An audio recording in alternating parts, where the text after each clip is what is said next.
Thank you, Chief. Good afternoon. My name is Carlos Maldonado. I'm the Chief of Laredo Police Department. I am not from there originally. I spent 24 and a half years with New Mexico State Police. I retired as Deputy Secretary and Chief of New Mexico State Police. I have about 30 years of law enforcement experience. I've been in Laredo for 3.5 years. And I think one of the things, and it's difficult to be the last speaker because I'm probably going to repeat everything that you just heard. No, I won't. But I think what resonates here is the passion from each and every one of the individuals here on the platform. And I think it resonates very loud and clear.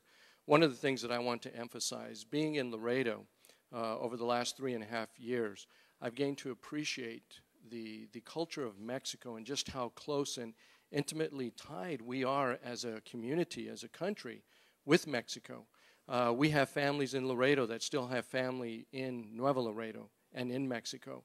So the only thing separating them is the actual river.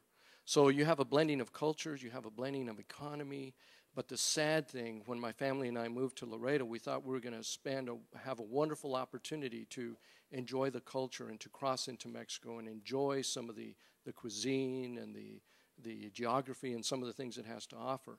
You can't do that. But not only can you go into Mexico and enjoy that, but there's this misperception also that that instability is also being displayed or lived in the United States as well. We had a Little League tournament in Laredo, and we opened it up. There was a invitation to cities as close as San Antonio, if you can imagine this.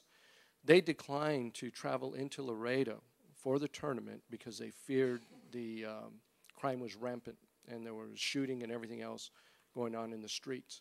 And this is, again, a misperception in our own state.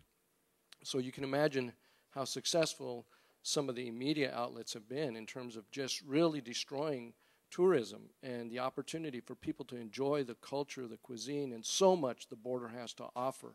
So those tourism, that funding stream is not available anymore.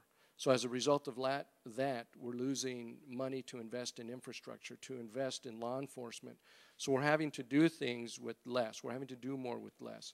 I will tell you, we just had a meeting day before yesterday, or was it yesterday, with Homeland Security. And we talked about developing a better system for acquiring and attracting information, conducting the analysis, and distributing that information across the border on the U.S. side. So there are things we're doing in terms of technology, in terms of re-evaluating how we conduct our business to be more effective in what we're doing. I think the crime statistics, they illustrate that along the border. The thing that will kill us, and I want to repeat this and emphasize this, the thing that will kill us and destroy us is complacency. The reason we are here today, and I want to thank Congressman Cuellar and Congressman Reyes, they have been champions for border issues. If we don't continue to invest in the sustained efforts that our men and women are making in the law enforcement community, we're going to be in trouble. We can't ignore the potential threat across the border. What we can do a better job in is anticipating, predicting whether or not that threat comes across the border, and we respond and mitigate it as quickly as possible. We need to do what we can to protect this country and protect the quality of life in our communities. And I think it resonates very well and loudly with the people here. We're committed to do so. But our trip here has a purpose, and that is to educate, raise the level of awareness to our, hopefully, advocates here in Washington so that that news spreads. And thank you again for being with us this afternoon.